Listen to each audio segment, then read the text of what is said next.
Vision Plus TV, l'excellence et la rapidité. Bonjour et bienvenue. Bandeko Boko Landabiso à travers le monde. Toko Mekako Sembola.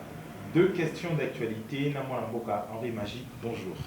Bonjour. Ozali Moko Yabai FCC. Lelo d'abord personnellement. Beaucoup Bongama déjà pour nous côté ka Ndeko to président autorité morale na FCC na cour constitutionnelle quoi que Samba.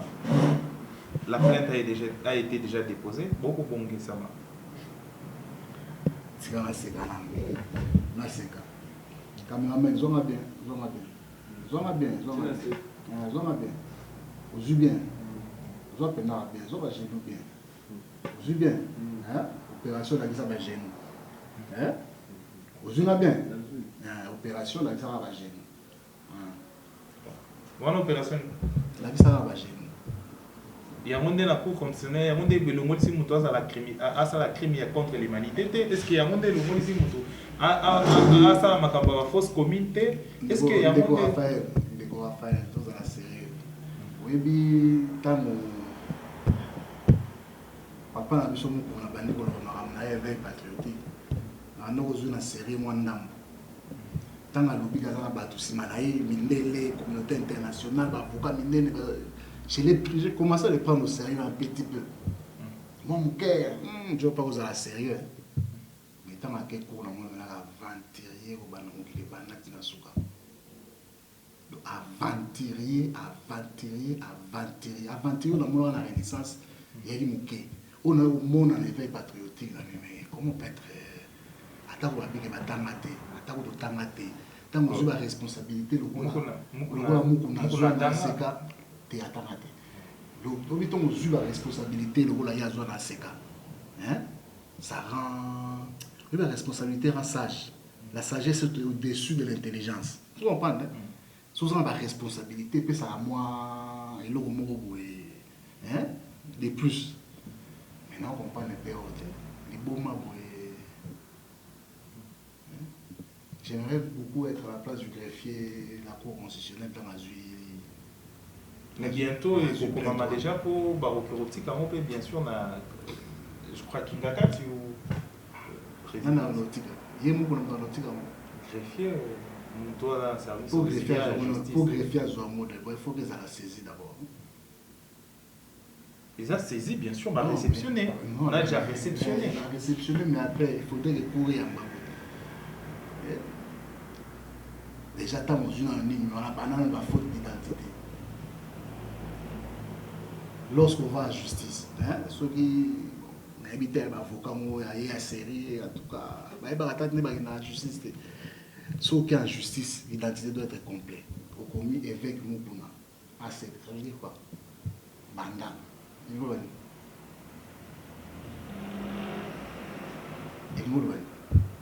En termes d'identité, donc place pour zuim to pour bakani ya to place to zuim to batamite ba manque de sérieux na marambo il est belé ba manque de sérieux il est belé na epso que tanga bandaki ne bandela na on zo na moi sérieux moto Mike Amero nzita te ba voka na sima na peut-être zo comprendre mais tant moi salami on tout ça même moi sérieux tout ça moi sérieux. Mais aujourd'hui, il accuse l'ancien président et Kosa va créer une bêlée contre ces pays. C'est quoi? Autant on va accuser. La charge de la preuve revient à l'accusation, pas à l'accusé de l'accusation. Si on a un moyen sur il sera l'éprouvé. Tant qu'il bon, c'est qu'il j'espère qu'il sera l'éprouvé. On a déjà la justice, l'identité doit être complète. L'identité à compléter. L'adresse doit être complète. L'adresse n'est pas complète. Donc, M. Moukounala n'existe pas. L'identité, tant beaucoup l'identité doit être complète, mais est-ce que au quotidien d'abord on a beaucoup de dossiers pour la cour constitutionnelle? Oui, bien on est. Ils ont circulé la minute. Il y a raison. Alors aujourd'hui, Kabila a traduit en justice. Est-ce que... Il ne sera pas traduit en justice. Il est déjà saisi, la justice a été saisie. Ah oui, ok, CPIP. Saute ça. Oui, ça. Déjà, l'élo on n'est ça vraiment que FCC, l'élo au Kabwana. C'est une question mon droit, tout n'a vraiment qui trahit, il trahira. C'est comme ça, c'est la nature humaine. C'est la nature humaine. On veut voir la nature de l'homme. L'homme est un criminel né. Comme est un criminel né, pour cacher ses crimes, il était obligé de séduire le pouvoir en place pour cacher ses crimes. Le pouvoir de Kabila parti, selon lui, n'a qu'à le pouvoir de Tshisekedi, sinon mes crimes vont me poursuivre. Quels sont ces crimes? Il y en a des tonnes. Par exemple, violence, viol, détournement, vol. C'est un homme de Dieu, hein, au-delà de tout. Je te dis. Il n'a jamais été accusé pour la violence, pour la viol, de quoi que ce soit. Il était président. Il a toujours été accusé. Il a toujours été accusé. Il a été couvert par ses amis du FCC. Ah donc aujourd'hui vous acceptez FCC Il a... Non. Mukuna est au FCC, il a des amis. Donc maintenant, on oublie qu'il a été couvert en fait. Oui, par ses amis. Donc vous reconnaissez FCC couvre parfois quelques bavures aussi. Non, tous les pouvoirs couvrent les bavures. Tous les pouvoirs couvrent les bavures. Alors aujourd'hui, Mukuna devient un ennemi. Non, il n'est pas un ennemi pour nous. Et vous considérez comment? Non, il n'existe pas pour nous. Il n'existe pas. Mais alors le billet en bas, c'est bien non. Alors vous avez montage, il y a vidéo. Il y a une opération là, ça va gêner. Opération là, ça va gêner. Opération. Oui, le montage en relation existe là. Mais Kabila Sambo Lambogo. Mais ça existe dans DEC. Ce qui va boire en dégoné à la cas. Mais Kabila Sambo Lambogo. Mais ça va former tout. Mais lui, il dit que Binum doit, il aura les justifier maintenant. Il va les justifier que Bichot tout ça. Ouais. Maman, à quelle justice? Il ne peut pas porter plainte. Comment maman mon ami? Goya. Maman Goya. Sénatrice Goya. Maman ya Mukuna wana. Oh, beta bagalité. Nakata kape na via meli ba abambanya ba droga ki ngai ba drogué olali basala balini no basala ba montage mais avant là la nanu tiesoya et puis le boko wana eke na sima. Mais aujourd'hui, si c'est un montage, alors ce n'est pas approuvé vraiment. La nuit sur le montage, il y a un mot de mis dans vos poissons. Vous allez vous fragiliser. Ce que c'est un montage. Sale montage. Ce que c'est un montage. Au lieu qu'il y ait une justice avec ma voix, il fallait qu'il y ait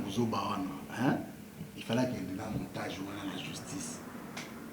Là, au moins, il y a une preuve de malversation.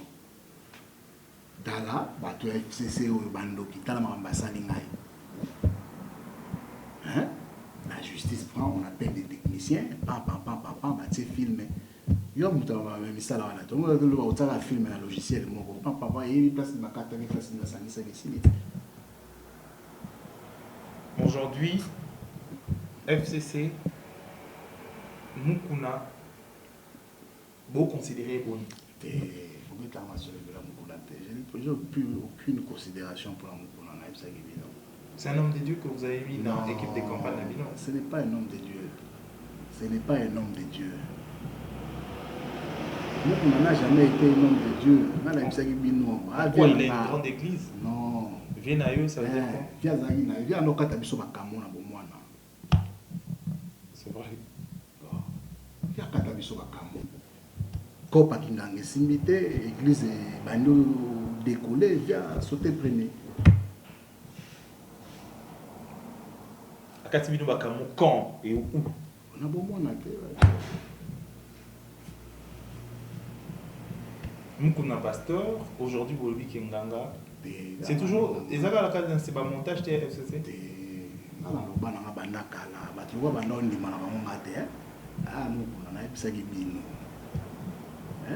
La vérité finira par sortir. Bon dimagité, ça oya malin. Après ça, il y a quel montage? Nous on a un problème avec moi, c'est Renaissance. Bolingo Renaissance, on a un amour. Viens on a un bon équipe. Viens la question liboma na place combien. Ils ont mérité les sous la président Renaissance. Donc, souci dans les arts de déconfiner le plus rapidement possible. L'activité sportive est zone, championnat est zone, comme ça, on déclenche les mécanismes. Tout bien dans la vie, la Renaissance est si. Voilà, Bato FCC avec la main, la bénédiction du Bato FCCT, Henri Magie. FC Nani Renaissance c'est à Mukuna. Pourquoi Renaissance c'est à Mukuna te, c'est à Bisso Tour, Renaissance c'est à Bisso ba supporter. C'est à yété. Et so yo a supporté la Renaissance depuis quand? Depuis création. Le monde a hôtel. Est-ce que tu as ta carte des membres? Oh bah Sombara, le PSA 1000 francs un tonneau. Si on a fait combien on a noté dans la tonneau au Nimaté, la relation dans la vidéo.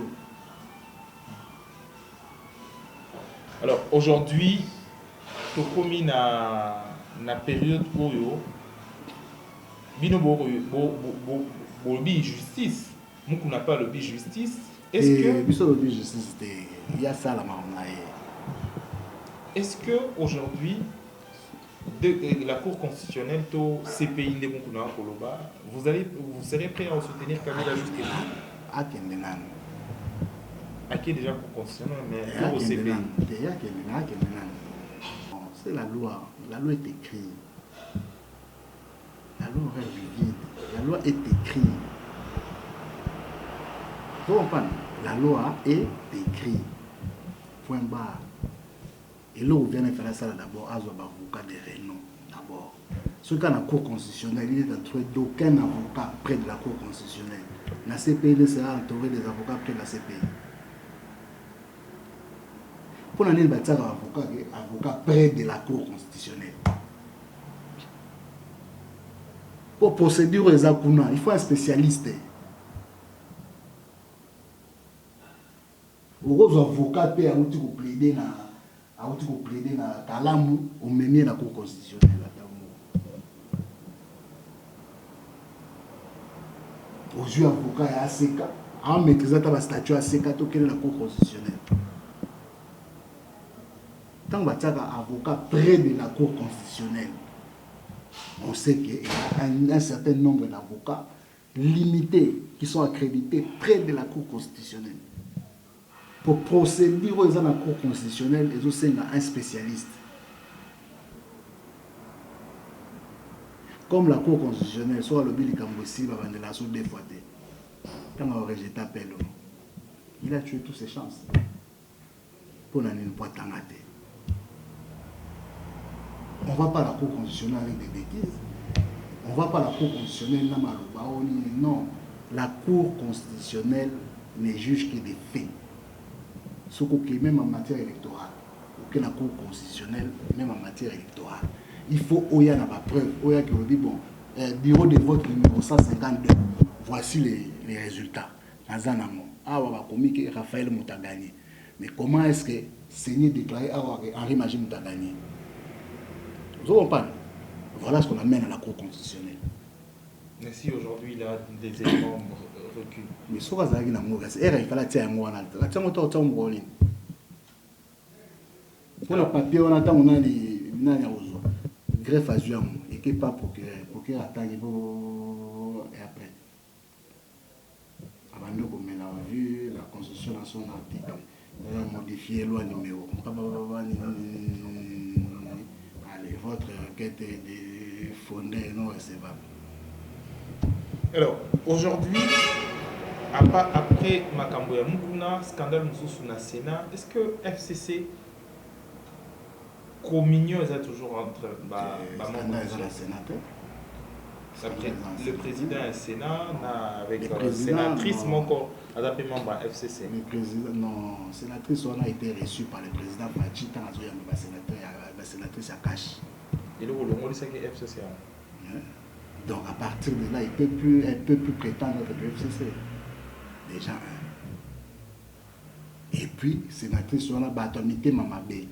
Au Bakanisa, qui est un moment du respect du président de la République, ils ont utilisé cette femme-là pour mettre sa réputation à terre. Et ATM l'a remis en place. Oui, c'est très mauvais. On ne fait pas des choses comme ça sur le péchoir du Sénat. Mais ATM lui a remis en place en plein séance. Il parlait de privé qui n'a rien à voir avec. Oui, mais pas.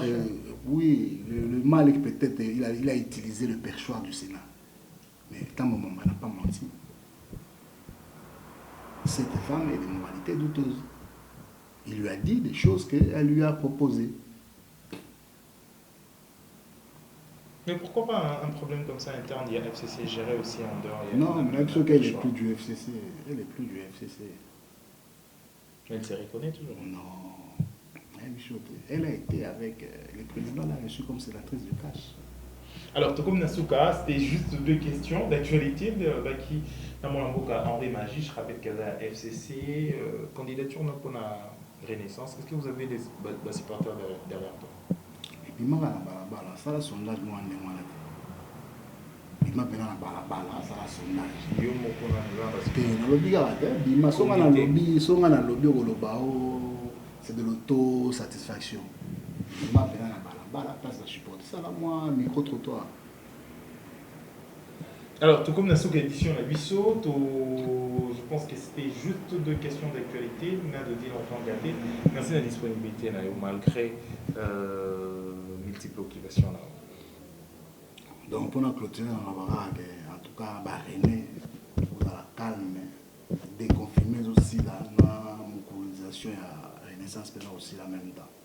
Mais toujours effacer bien l'histoire. Mais nous, on a un makasi, hein? Je vais péter.